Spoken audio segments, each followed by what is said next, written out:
पुरानी रियासत शमशेरगढ़ की वो रात बड़ी स्याह थी। आसमान पर गहराते बादल और हवाओं का सर्द झोंका हर किसी के रोंगटे खड़े कर देने वाला था। शमशेरगढ़ के किले के ऊंचे बुर्ज से शहजादी जुबैदा दूर दूर तक फैले जंगलों को घूर रही थी।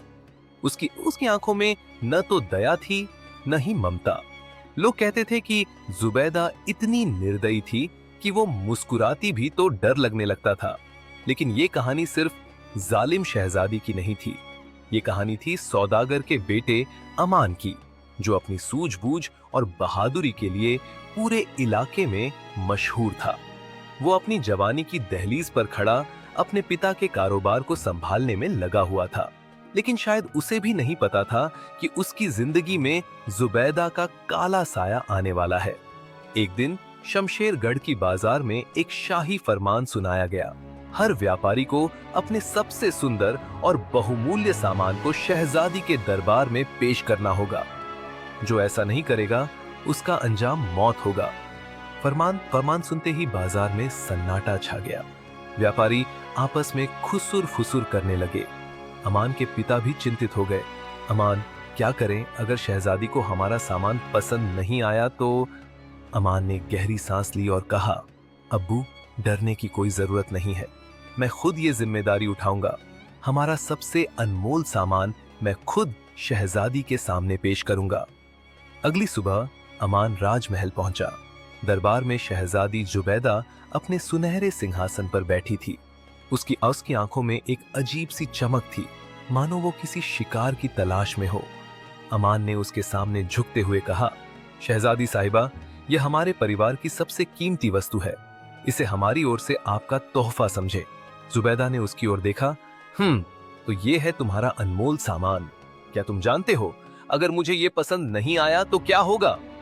उसकी अबू की आवाज में ऐसा ठंडा अहंकार था कि दरबार में बैठे सभी लोग सहम गए। अमान ने बिना डरे जवाब दिया, शहजादी, आपका फैसला मैं सिर माथे पर रखूंगा, लेकिन मुझे यकीन है कि आपको हमारा तोहफा जरूर पसंद आएगा। क्या हुआ जब शहजादी ने तोहफा खोला? जब शहजादी ने उस तोहफे को खोला तो उसकी आंखों में गुस्सा और हैरानी दोनों झलक रहे थे। उसने चिल्लाकर कहा, तुम्हारी ये हिम्मत, ये क्या मजाक है?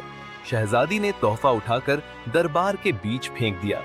वह एक चमचमाती हुई शीशे की मूर्ति थी, जिसमें शमशेरगढ़ की महिमा और शहजादी की सुंदरता को उकेरा गया था।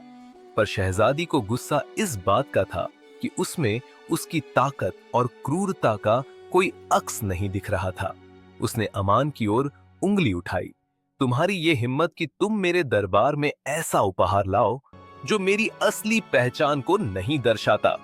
तुम्हें पता है कि इसका अंजाम क्या होगा?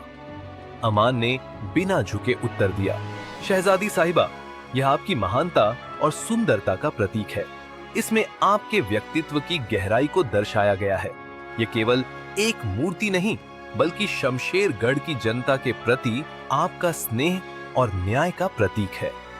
क्या यह सच नहीं है कि आप अपनी प्रजा की देखभाल करती हैं? शहजादी की आंखें सिकुड़ गईं। उसकी आवाज में अब भी वही कठोरता थी।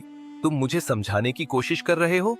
अमान ने कहा, नहीं, मैं सच को सामने रख रहा हूं, क्योंकि सच हमेशा सामने होना चाहिए, चाहे वह कितना भी कटु क्यों न हो। पर अगर आपको यह तोहफा पसंद नहीं है तो मैं इसे वापस ले जाता हूं। लेकिन यह जान लीजिए